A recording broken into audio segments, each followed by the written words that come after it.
Bismillahirrahmanirrahim. Alhamdulillahirabbil alamin. Wassallallahu ala sayyidil mursalin wa ala alihi wa sahbihi ajmain. Amma ba'du. Alhamdulillah, pada sore hari ini kita masih diberikan Allah kesempatan untuk bisa berkumpul di tempat yang mulia, dalam acara yang mulia bersama orang-orang yang insyaallah mulia ini. Hari ini kita masuk pada pekan terakhir bulan Rajab. Malam ini malam Jumat terakhir bulan Rajab. Besok Jumat terakhir bulan Rajab. Jumat depan itu sudah tanggal 1 bulan Sya'ban. Sisa seminggu untuk kalian memperbanyak istighfar sebanyak yang kita bisa. Karena besok malam ini adalah malam Jumat terakhir. Minggu depan malam Jumat sudah memasuki bulan Sya'ban, pintu terakhir menuju bulan suci Ramadan. Dan sore ini kita akan melanjutkan kajian kita tentang akhlak-akhlak dan kepribadian Rasulullah SAW dengan tujuan tak lain yaitu agar menjadikan kita menjadi pribadi yang lebih kenal dengan baginda Nabi Muhammad SAW, menjadi orang yang lebih dekat, yang lebih memahami Nabi Muhammad SAW, agar kita bisa menjadi pribadi yang mengikuti sunnah-sunnah, ajaran-ajaran yang diajarkan baginda Nabi Muhammad SAW, agar cinta kita kepada beliau semakin besar. Karena kita tidak akan bisa mencapai derajat sebenar-benarnya cinta pada baginda Nabi Muhammad SAW sampai kita benar-benar mengenal beliau Nabi Muhammad SAW. Hari ini kita memasuki hadis atau penjelasan poin nomor 14. Setelah kemarin kita membahas tentang bahwa beliau sangat menyukai wewangian yang harum dan membenci aroma-aroma yang tidak menyenangkan. Bismillahirrahmanirrahim. Wa kana sallallahu alaihi wasallam ya'kulu ma'al fuqara'i wal masakini wal khatami. Sudah ketemu ya? Poin nomor 14. Wa kana sallallahu alaihi wasallam, dan baginda Nabi sallallahu alaihi wasallam, wa kana sallallahu alaihi wasallam, dan baginda Nabi sallallahu alaihi wasallam ya'kulu, itu makan, ya'kulu makan ma'al fuqara'i, beserta para orang-orang fakir, ma'al fuqara'i, beserta orang-orang fakir, wal masakini, dan orang-orang miskin, wal masakini, dan orang-orang miskin, wal khatami, dan para pelayan, wal khatami, dan para pelayan. Di antara akhlak Nabi Muhammad SAW adalah ketawaduan beliau, kerendah hatian beliau untuk tidak enggan, untuk biasa makan bersama orang-orang fakir dan miskin. Bahkan beliau pernah berdoa, doa ini yang sampai sekarang jarang sekali orang mau mengamalkan doa ini. Yaitu apa? Rasulullah itu pernah berdoa, ya Allah, jadikanlah aku orang yang miskin dan matikanlah aku dalam keadaan miskin. Semua orang mungkin tidak berani doa ini, takut benar-benar terkabulkan bila hidup miskin. Akan tetapi dalam hadis lain Rasulullah pernah berdoa, ya Allah, inni a'udzubika minal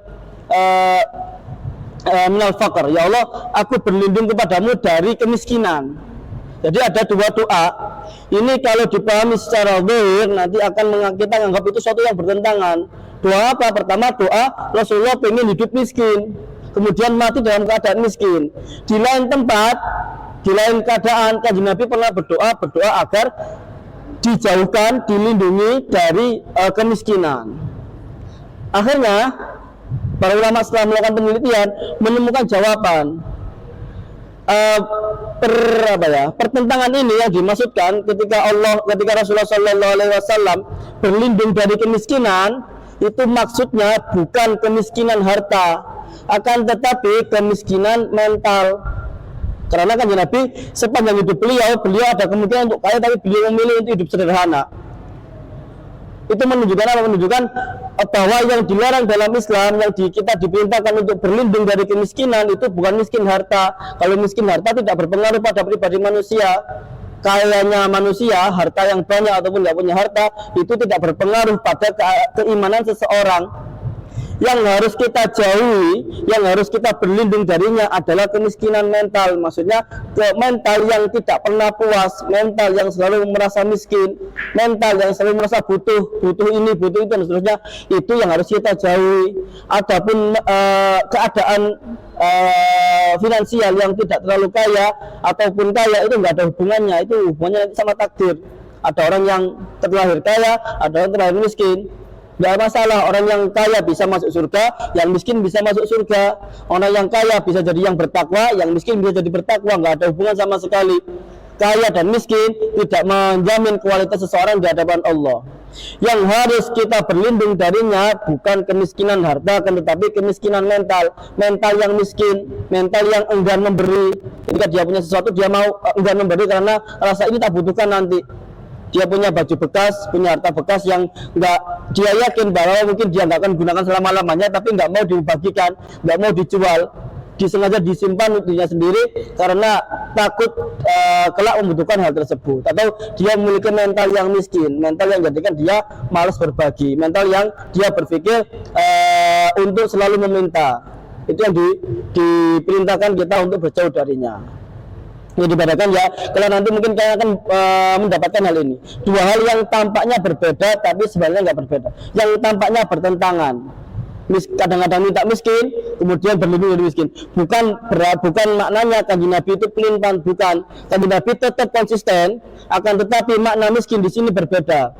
Makna miskin Kanjeng Nabi yang minta agar hidupkan miskin adalah maknanya kesederhanaan. Jadi beliau enggan hidup berlebih-lebihan. Kenapa? Nanti hisab di akhirat, pertanggungjawaban di akhirat, pertanyaan di akhirat bergantung banyaknya harta yang dimiliki. Makanya kan Nabi ingin hidup sederhana saja, tidak ingin hidup kaya. Meskipun tidak melarang sahabatnya untuk hidup kaya, tidak melarang orang-orang terdekat beliau untuk memiliki banyak kekayaan, tapi beliau secara pribadi untuk memilih hidup sederhana.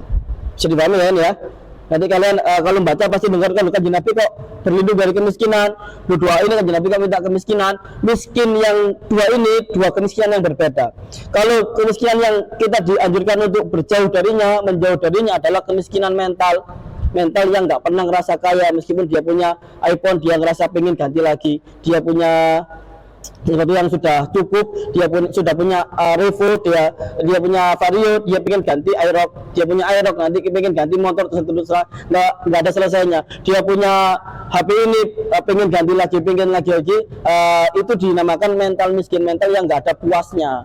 Itu kita diperintahkan untuk berlindung dari kemiskinan mental tersebut. Di antara mental miskin lainnya adalah enggan memberi dan suka meminta, sukanya minta, sukanya diberi. Kalau diberi senang, tapi kalau membagi dia ngerasa berat, ngerasa enggan. Itu yang disebut dengan kementalan miskin, mental yang diharuskan kita untuk berlindung dari kemiskinan tersebut. Di sini dijelaskan bahwa di antara ketawaduan Nabi Muhammad SAW adalah beliau tidak sungkan, tidak ngerasa hina ketika beliau duduk bersama orang miskin. Beliau dulu di bawah makan barang mereka, padahal status beliau adalah presiden, status beliau adalah orang yang paling berpengaruh pada zamannya, orang yang menjadi rujukan semua orang. Kalau beliau minta makanan paling enak ke sahabat beliau, semua sahabat akan berebut untuk ngasih makanan yang terenak yang beliau inginkan. Tapi beliau menunjukkan betapa pentingnya sikap rendah hati, sikap tawadhu kepada sahabatnya. Meskipun beliau berat untuk mendapatkan tempat paling mulia, beliau alhamdulillah, ya dinamikillah, beliau tidak ngerasa enggan untuk duduk bersama orang-orang fakir miskin. Bahkan suatu ketika beliau itu paling sayang ketika sama ada orang fakir, orang miskin sama anak yatim. Suatu ketika itu pernah beliau kedatangan dari kampung, ada orang yang nggak punya apa-apa, dia miskin sekali, dia nggak bisa ngasihkan Nabi apa-apa, kecuali orang ini kalau mau ngasihkan Nabi perlu nyelengi dulu. Akhirnya dia menabung hampir 1 bulan untuk bisa membelikan Kanjeng Nabi kurma. Setelah sahabat ini beli kurma, dibawalah ke Kanjeng Nabi, disuguhkan ke Kanjeng Nabi kurma ini yang telah dia siapkan selama 1 bulan. Dia menyisakan sisa uang dia rela nggak jajan, dia rela nggak bersenang-senang untuk bisa membelikan kurma buat Kanjeng Nabi. Dibawalah kurma yang sederhana ini di hadapan Kanjeng Nabi.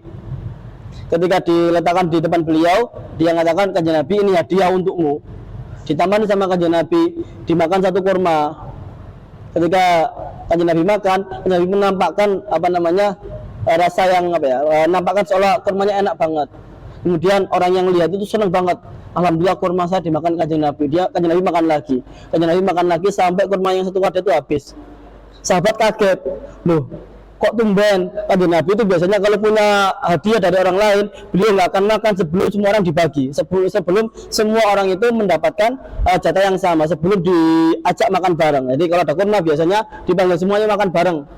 Kebetulan untuk satu kurma ini Kanjeng Nabi kok nggak ngajak semua orang. Kanjeng Nabi dimakan sendiri sampai selesai, nggak tersisa satu pun buat sahabat yang lain. Ketika selesai makan, pemilik kurma itu terima kasih sama Kanjeng Nabi, pamit pulang. Sahabat yang dekat sama Kanjeng Nabi langsung datang ke Kanjeng Nabi. Kanjeng Nabi, mohon maaf, kenapa kok tiba-tiba jenengan nggak kayak biasanya? Biasanya kalau jenengan punya makanan itu pasti ngajak kami makan bareng. Apakah seenak itu kurma itu jadikan jenengan nggak mau ngajak kami? Kok tumben sekali jenengan nggak berbagi untuk saat ini? Kanjeng Nabi jawab, kalian tahu, Kanjeng Nabi bersabda, kalian tahu tadi ketika saya nyicipi kurma pertama, kalian lihat wajah berserinya orang miskin tadi. Dia betapa bangganya, betapa senangnya ngasih hadiah kemudian tak makan. Dan ternyata kurma yang tak makan tadi itu nggak terlalu enak. Kurmanya itu sedikit pahit, sedikit sepet. Aku khawatir nanti kalau kalian ikut makan, kalian nggak bisa nampakkan rasa senang tersebut. Kalian nanti takutnya kalian malah mengatakan kurmanya nggak enak, orang tersebut sakit hati. Saya nggak mau kalian dosa nyakitin orang tersebut. Saya nggak mau melukai perasaan orang yang ngasih tadi, makanya saya makan. Saking pinginnya Kanjeng Nabi menjaga perasaan orang-orang miskin. Dan itu yang diajarkan Rasulullah SAW. Dan semua para sahabat, para ulama itu meniru apa yang diajarkan Rasulullah SAW untuk jangan sampai menyakiti hati orang-orang yang mereka nggak punya pelindung selain Allah. Terlebih orang-orang miskin, terlebih orang-orang yang nggak mampu, terlebih orang-orang yang berkebutuhan khusus, seperti teman-teman kita yang ditinggal orang tuanya dan sejenisnya. Mereka itu butuh tambahan perhatian dari kita. Mereka butuh tambahan kasih sayang dari kita. Jangan sampai kalian menyakiti orang yang mereka ini nggak punya pelindung selain Allah. Karena ketika mereka angkat tangan untuk berdoa, Gusti Allah nggak akan nolak doa mereka. Ketika mereka marah kemudian mendoakan sesuatu untuk kita, mendoakan keburukan untuk kita, maka itu pasti akan terjadi buat kita. Maka hati-hati sama orang-orang yang miskin, lebih orang yatim, lebih orang yang berkebutuhan khusus. Ketika ada orang seperti itu, jangan sampai kalian ikut bully. Kalau aneh seneng, kalau aneh nyeneng bisa ketawa-ketawa, tapi itu kalian nggak tahu ketika hati mereka sakit dan nggak ada yang nolong kecuali Allah yang turun tangan, dan itu berbahaya buat kita semua. Bahkan saya pernah dicerita nih, ada salah satu ulama pernah dengar Habib Umar. Pernah dengar Habib Umar ya? Habib Umar, bukan Umar bin Khattab. Umar bin Khattab sahabat Rasulullah. Habib Umar, tokoh ulama dari Yaman, sering mungkin ada di Instagram atau di TikTok, namanya Habib Umar bin Hafid. Habib Umar ini punya guru, saya cerita tentang gurunya Habib Umar, jadi biar tidak kejauhan. Gurunya Habib Umar ini, saya pernah cerita ini ke kalian, mungkin sebagian pernah dengar. Gurunya Habib Umar ini adalah orang yang pendakwah seperti beliau. Jadi beliau kalau ngaji, orang yang datang ribuan orang, ratusan orang datang untuk kajian beliau. Suatu ketika gurunya Habib Umar yang bernama Habib Abdul Qadir bin Ahmad ini, Habib Abdul Qadir ini suatu ketika habis ngaji beliau dijemput sama muridnya, naik mobil keluar dari masjid, beliau masuk mobil, tiba-tiba mau nutup pintu, tiba-tiba ada orang miskin, orang-orang yang ikut pengajian, orang yang nggak punya apa-apa, kayak pedagang asongan gitu, datang ke beliau, pengen tanya. Akhirnya karena dia pengen ketemu beliau, pintunya ditutup sama beliau, ditutupin sama pedagang tadi, ditutupin. Kemudian dari jendela dia tanya sama Habib Abdul Qadir, tanya masalah beberapa hal, kemudian minta doa banyak, minta nasihat sampai hampir 5 menit, ngobrol lama sekali. Kemudian orang itu selesai minta doa, salaman pamit.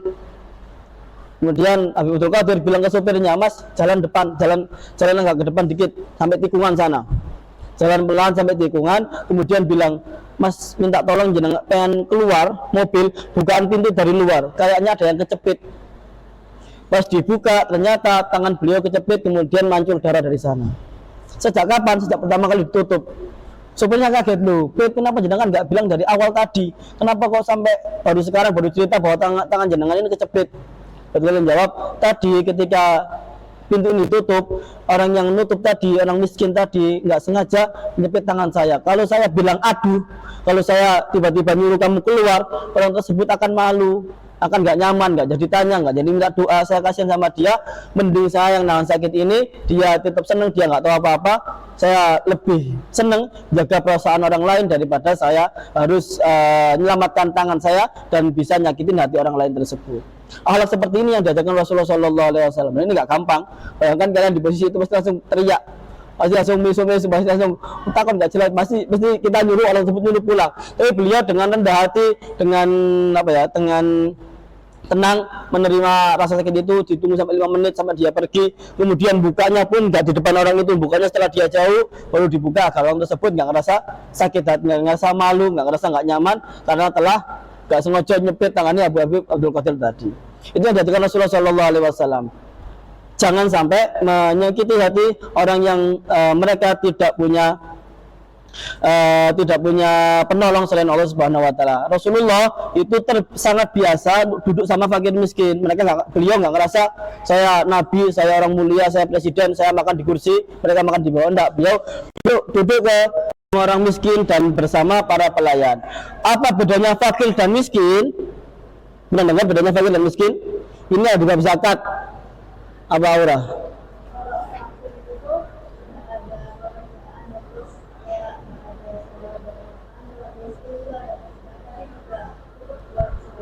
Ya, tepat sekali. Fakir miskin itu sebenarnya sama-sama orang yang membutuhkan, orang yang kekurangan.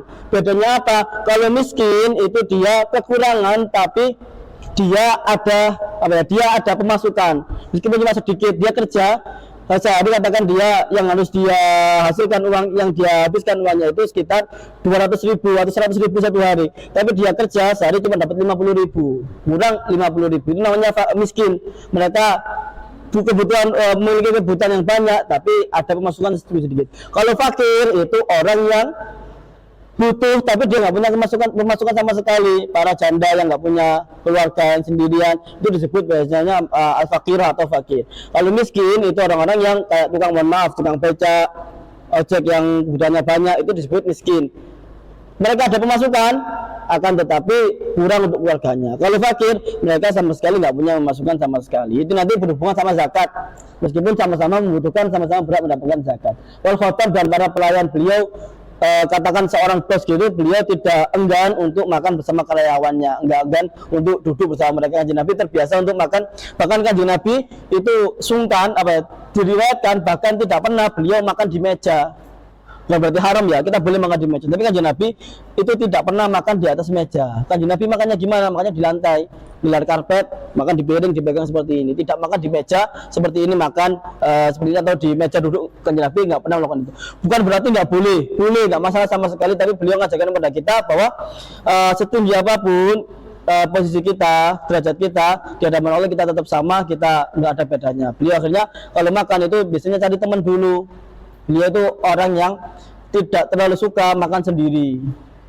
Jadi kalau beliau dapat makanan atau ingin makan kemana, mesti datang ke cari teman, cari orang untuk diajak makan bareng. Karena keberkahan nanti bergantung berapa tangan makan di situ. Kalau kalian pengen tahu makanan kalian berkahnya sebanyak apa, tergantung seberapa banyak orang makan di situ. Kalau makan di situ bareng 5 orang, maka keberkahannya di situ 5 kali lipat dan seterusnya. Semakin banyak orang makan bareng, semakin besar keberkahan yang ada di sana. Kalau sendiri ya ada berkahnya mungkin sedikit. Sudah bisa dipahami ya?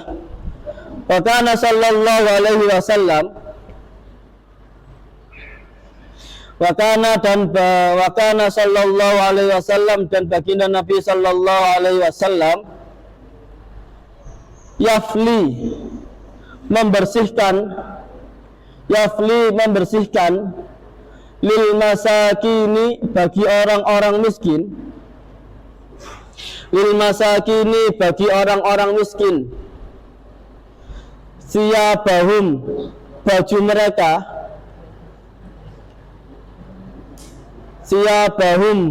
mereka, walihahum, dan janggut mereka,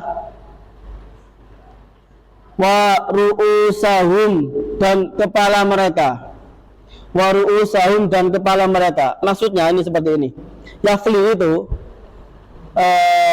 apa ya kalau bahasa Indonesianya, ketika kalian di sini tiba-tiba ada kotoran, di sini tiba-tiba ada serangga, di depanmu ada orang yang di sini ada serangga, kemudian kamu bersihkan tangan baju dia secara langsung. Jadi kamu nggak bilang bajumu ada kotoran, enggak, tapi dia dengan senang hati untuk membersihkan baju tersebut. Ketika ini laki-laki sama laki-laki, perempuan sama perempuan ya, ketika temanmu, kalian duduk sama temanmu laki-laki, di sininya ada kotoran atau di sini ada kotoran, kemudian kamu bersihkan langsung. Kanjeng Nabi seperti itu, tidak merasa lebih hebat kemudian bajumu kotor diduding tok, enggak. Itu di bangsa Arab yang sopan, ketika bilang itu bajumu kotor diduding tok padahal dia mampu untuk membersihkan langsung, itu adalah bentuk kesombongan. Dan Kanjeng Nabi nggak pernah melakukan itu sama sekali. Ketika di depannya ada saudara yang bajunya kotor, yang jenggotnya kotor, yang kepalanya itu ada kotoran atau ada serangga, beliau langsung dengan tangan mulianya membersihkan itu. Tidak bilang tidak nuding kok bajumu kotor, kepalamu kotor, tidak seperti itu. Karena itu di budaya Arab dianggap satu kesombongan. Jadi beliau tidak melakukan itu. Yang beliau lakukan apa? Beliau membersihkan dengan tangan beliau sendiri orang-orang miskin. Ketika ada orang miskin yang mereka terjatuh bajunya kotor dan seterusnya, Kanjeng Nabi sendiri yang membantu dengan tangan beliau untuk membersihkan orang tersebut. Tidak nyuruh orang lain, kemudian tidak unduting kok, tapi beliau sendiri yang melakukan itu. Ini masih berhubungan dengan contoh ketawaduan yang beliau ajarkan.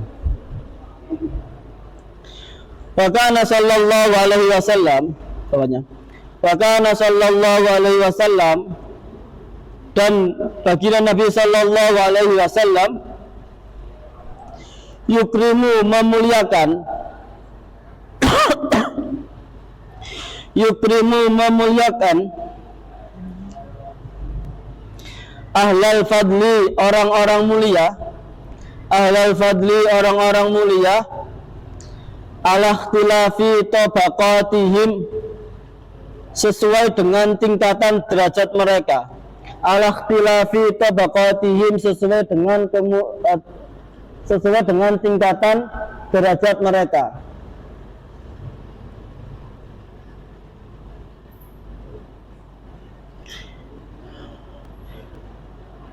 Wa yata'allafu,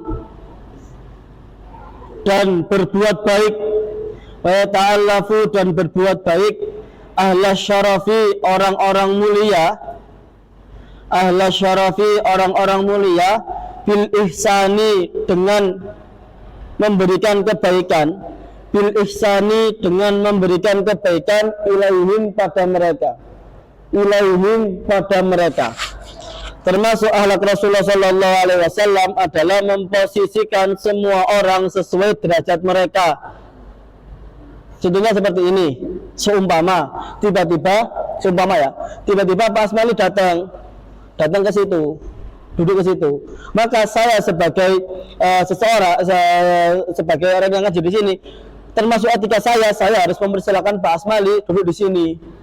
Kenapa? Beliau berhak duduk di sini. Beliau seorang guru, beliau meskipun beliau tawaduk, berhak melakukan saya rendah hati duduk belakang, tapi saya kalau duduk di sini, kalau saya membiarkan beliau duduk di sana, saya orang yang sombong. Jadi paham ya? Tiba-tiba ada Bu Hanim, tiba-tiba ada Bu Al atau Bu Laila ikut ngaji di sini, maka etika saya seharusnya saya memberikan beliau duduk di depan sini atau duduk di sini, karena mereka berbeda dengan kalian. Meskipun semua orang sama di hadapan Allah, tapi di status kita mereka adalah guru. Ketika mereka datang ke sini, seumpama mereka datang ikut untuk ngaji, maka saya harus mempersilakan beliau duduk di sini. Jadi paham ya? Itu yang dilakukan Rasulullah Shallallahu Alaihi Wasallam. Jadi memuliakan seseorang itu sesuai derajat mereka. Enggak semua orang itu dipukul rata. Yang Kanjeng Nabi itu menghormati fakir miskin, itu menghormati siapapun, tapi bukan berarti beliau menghinakan orang-orang mulia, menjadikan mereka itu seperti orang lain. Mereka tetap, Nabi tetap menghormati orang-orang yang memiliki derajat tertentu di pandangan masyarakat.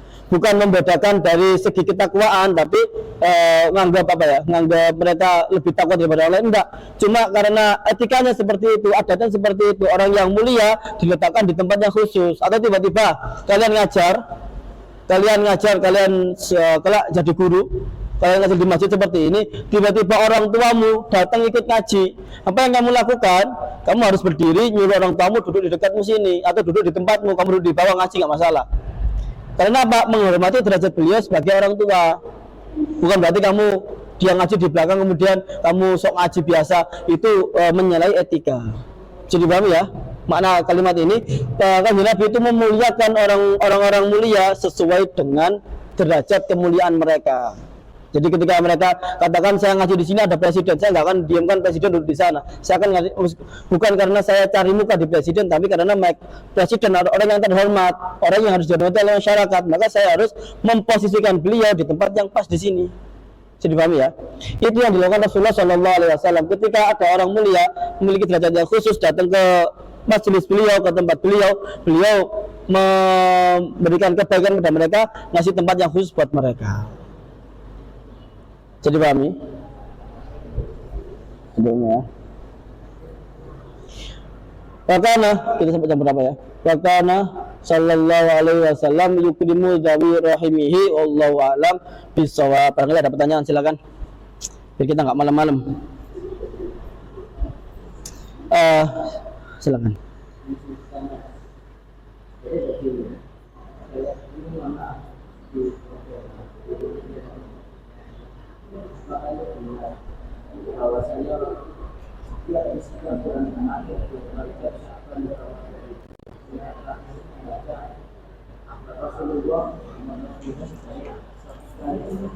Tiga 35 kali.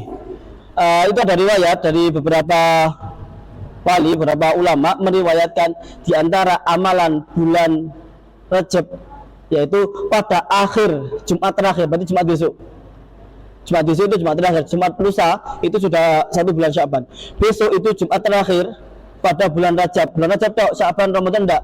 Khusus pada bulan Rajab, Jumat terakhir bulan Rajab, yaitu besok tahun ini, disunahkan untuk membaca kalimat Ahmad Rasulullah, Muhammad Rasulullah pas kapan? Sebanyak 35 kali, bukan 100, 35, catatan. Ahmad Rasulullah, Muhammad Rasulullah 35 kali dibaca pas apa? Dibaca pas khotib sudah naik mimbar. Bukan dia pas ceramah. Kalau pas ceramah sunahnya kalian dengarkan, tapi pas dia naik, kemungkinan paling besar adalah kalian baca cepat ketika antara khutbah kedua. Antara khutbah kedua kan biasanya baca istighfar, dan itu disunahkan besok itu ada amal khusus, yaitu kan Ahmad Rasulullah, Muhammad Rasulullah, Muhammad Rasulullah, Muhammad Rasulullah sebanyak 35 kali. Sebanyak dibaca sampai selesai, meskipun nanti tengah-tengah baca ternyata khatib sudah berdiri, lanjutkan sampai selesai. Itu diriwayatkan oleh para ulama. Itu enggak ada hadisnya. Itu cuma amalan yang dipraktekkan oleh sebagian ulama.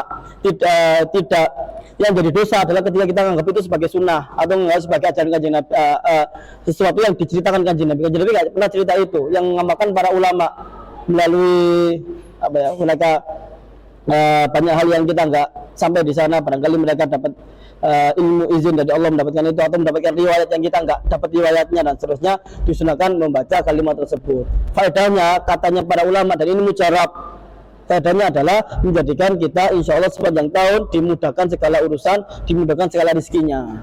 Kalau bisa kalian amalkan, asal jangan anggap itu sebagai wajib, menganggap sebagai hadis yang diriwayatkan Rasulullah. Itu diajarkan ulama sebagai kayak seperti zikir. Sebagian zikir kan ada yang enggak dari Rasulullah langsung, tapi diajarkan pada ulama, enggak ada salahnya selama maknanya benar, caranya benar, kemudian yang meriwayatkan itu orang-orang yang dianggap soleh, maka tetap bisa kita amalkan. Yang enggak boleh menganggap itu sebagai kewajiban, menganggap itu sebagai hal yang pernah diucapkan Rasulullah. Rasulullah enggak pernah mengajarkan itu, tapi yang mengajarkan ulama, dan mereka melalui mujahadah, melalui pengetahuan ilmu yang sangat tinggi, akhirnya beliau sampai pada pengetahuan itu boleh diamalkan asal tidak menganggap itu sebagai kewajiban.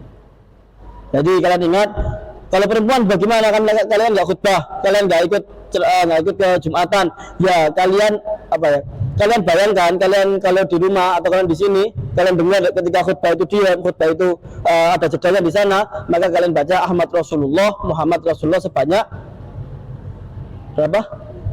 35. Ahmad Rasulullah, Muhammad Rasulullah dibaca 35 kali ketika khotib naik di atas mimbar. Bukan pas khotib ceramah. Kalau pas khotib ceramah, kesunahan bagimu adalah untuk mendengarkan khotib. Nggak apian, nggak ngobrol, nggak ngapa-ngapain, kalian disunahkan mendengar beliau. Pas khotib duduk, mau khutbah yang kedua, jeda itu kalian baca itu. Paham? Mari. Silakan, Malikul. Iya, silakan Malikul.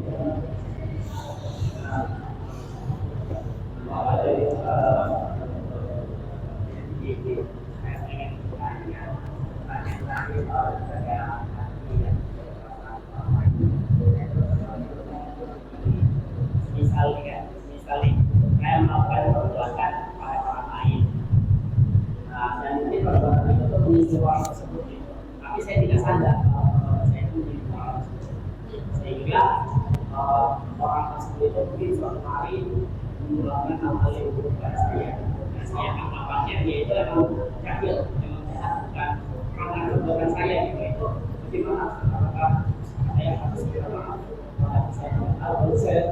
Kalau sebenarnya dalam Islam kalau nggak tahu nggak ada hukumnya, tapi kita diperintahkan untuk sering-sering minta maaf karena berbahaya juga, kita nggak tahu ya. Ketika kita nyakitin orang lain atau ngomong satu kalimat, kita anggap itu cuma bercanda, kita anggap itu cuma guyon, kita nggak peduli kalimat itu, karena itu mengatakan berapa banyak kalimat yang ketika dikatakan itu yang mengatakan nggak peduli sama sekali, akan tetapi kalimat ini bisa menjadikan yang berkata kalimat ini terjun ke api neraka selama 70 tahun. Kan kita nggak tahu etikanya. Makanya kan Nabi mengajarkan faliyaqul khairan, oleh sebut katakan yang baik, kalau nggak bisa diam karena berbahaya kalimat, entah itu perlakuan, entah itu kalimat. Sebenarnya kalau nggak tahu nggak dosa. Manusia kalau nggak tahu sebenarnya nggak dosa, tapi kita sebagai bentuk hati-hati untuk sering-sering minta maaf. Langkah pertama, jangan mengatakan sesuatu kecuali yang baik. Kalau kalian nggak, kita nggak sengaja ya manggil satu kalimat, manggil teman dengan julukan yang buruk atau manggil nama orang tuanya misalnya, itu kita kalau ini guyon, yang lain melakukan, tapi ketika kita mengatakan itu, jangan-jangan itu nyakitin hati dia, dan itu berbahaya. Kita nggak pernah tahu kalimat itu sejauh mana jatuh di hati mereka, yang jadikan barangkali hal-hal buruk bisa nimpa kita gara-gara kalimat yang buruk tersebut. Etikanya sesering mungkin kita minta maaf, sesering mungkin kita jaga lisan. Kalau kita ngerasa saya itu orang yang sering ceplas-ceplos, maka sesering mungkin untuk minta maaf. Kalau ketemu orang, kalau nggak ada kesempatan apa, sering-sering minta maaf. Rajab sekarang, bulan Rajab, kamu ketemu orang-orang yang kamu kemungkinan dia pernah kamu sakiti, kamu segera minta maaf. Itu seenggaknya kalau kamu sudah minta maaf, kamu sudah tergugul di situ, selesai urusanmu. Dia maafkan, nggak maafkan, setidaknya kamu sudah melakukan langkah pertama. Kalau dia nggak maafkan, seenggaknya kamu sudah membesarkan hatimu untuk datang minta maaf. Kalau dia nggak memaafkan, ya dia urusan dia sama Allah, karena kita nggak bisa mengontrol hati mereka. Sehingga kita sudah datang mengakui salah, kita minta maaf. Pertama, jaga lisan. Yang kedua, kalau kamu ngerasa sering keceplosan ketika ngomong, sering-sering minta maaf. Berbahaya, kita nggak tahu. Cuma satu kalimat, jangan-jangan itu bisa menyita semua amal yang kita lakukan. Satu kalimat yang kita ucapkan, jangan-jangan itu menjadikan kita menanggung dosa yang nggak pernah kita lakukan. Berbahaya. Ya, sebisa mungkin saya sering minta maaf. Waalaikumsalam. Sudah. Kemudian silakan Aura.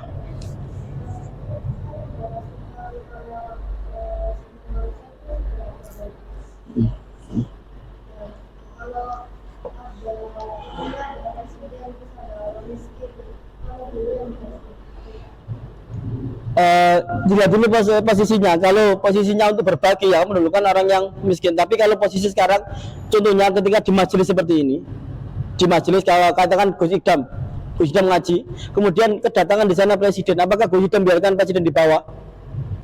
Gus Idam akan nyuruh presiden naik ke panggung. Itu aja dengan Rasulullah. Itu bukan bentuk membedakan level, karena memang tatanan masyarakat terjadi seperti itu. Di masyarakat memiliki kewajiban untuk taat pada presiden, untuk menghormati presiden.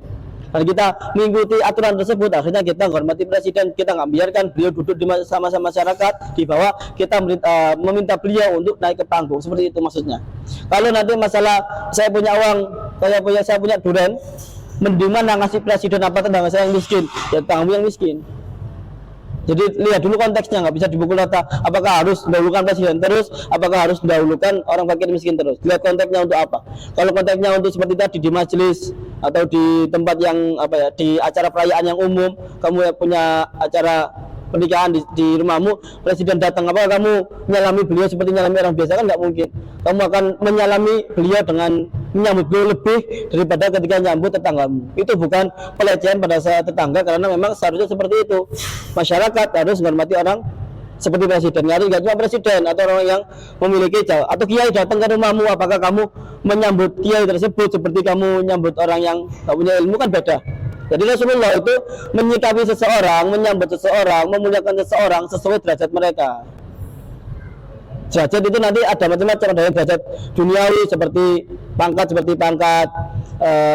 pangkat jabatan, atau derajat duniawi dia orang yang kaya dan terpandang di masyarakat. Maka kita menghormati mereka bukan karena pengen harta mereka, tapi karena mereka orang yang terhormat di masyarakat.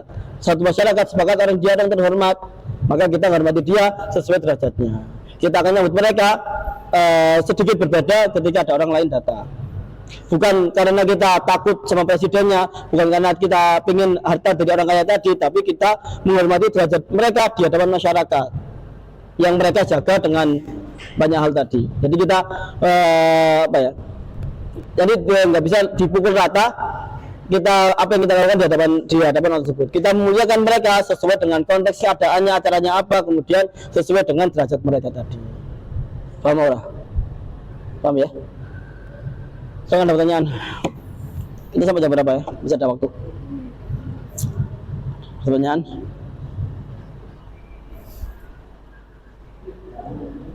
Apa kalau mau tanya?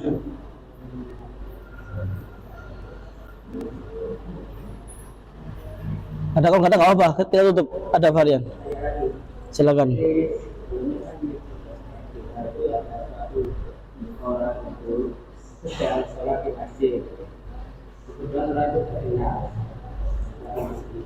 Dia adalah setiap rumah, dia disediakan soft di dalam depan. Ini memang masyarakat tidak perlu memaksa orang itu masuk ke depan. Nah dia itu menggeser atau mengusir orang yang tidak bisa orang itu gimana? Hukumnya haram. Hukumnya haram. Pertama, hukumnya kalau dia ketika di sholat beda sama pengajian ya. Kalau pengajian seperti ini dia boleh ketika saya mempersilakan dia maju boleh maju. Tapi kalau dalam keadaan sholat di hadapan sholat, kalau orang pengen dapat soft di depan, tidak ada cara lain selain bagi dia untuk mendapatkan itu kecuali dengan duluan. Kalau bahkan ketika Jumatan, bukan ngusir, ketika kamu tahu di depan sini kosong, di sini rapat, belakang rapat, kamu di belakang sana, maka kamu tidak diperkenankan untuk menuju sini dengan melangkahi pundaknya orang. Hukumnya haram melangkahi pundaknya orang tadi, apalagi sampai musola tersebut. Meskipun bahkan ketika kamu sudah datang duluan, datang di depan sini, kemudian kamu mau ke gerbang dulu, mau ngambil kiriman ke gerbang, kamu keluar dari masjid ini ke belakang sana, di sini ditempati orang lain, maka kamu tidak boleh ngusir orang tersebut untuk memberikan tempatnya tadi, karena kamu sudah keluar dari masjid, kamu sudah, dan itu berlaku bagi siapapun. Maka orang tadi, orang mulia tadi seharusnya kalau dia ingin duduk depan, maka dia sudah ada perjanjian sama orang lain, katakan kamu duduk di sini dulu ya, saya mau pergi, nanti ketika saya datang serahkan tempat ini pada saya, itu boleh. Tapi kalau nggak ada perjanjian seperti itu, kemudian ada orang maju, maka tidak diperbolehkan bagi orang tersebut untuk mengusir orang untuk mundur ke belakang. Dan sebenarnya orang yang diusir tadi berhak untuk melawan, akan tetapi ya mungkin intinya hal tersebut dalam syariat bukan hal yang terpuji. Beda sama majelis ilmu ya. Kalau majelis pernikahan, jadi bukan majelis halal yang sifatnya bukan ketika kita ngadep Gusti Allah. Kalau sholat, Jumatan dan lain-lain, soft itu sesuai dengan urutan siapa yang datang. Ya. Hal seperti itu tidak diperkenakan secara syariat, dan seharusnya cari solusi lain, jangan sampai dengan mengusir orang tersebut dengan cara nanti katakan panitia yang ingin presiden sholat di depan nyuruh orang untuk kamu jaga tempat ini. Jaga tempat ini, nanti ketika presiden datang kamu mundur, tempatnya kasih presiden, itu boleh karena ada omongan dari awal. Yang jadi masalah ketika nggak ada omongan, tempatnya kosong, diisi orang awam, orang duduk di sana, maka tidak ada yang boleh mengusir orang tersebut dari tempat tersebut. Beda kalau tempat seperti itu karena sesuai dengan keterangan tadi. Paham ya? Jadi paham ya? Sebetulnya lagi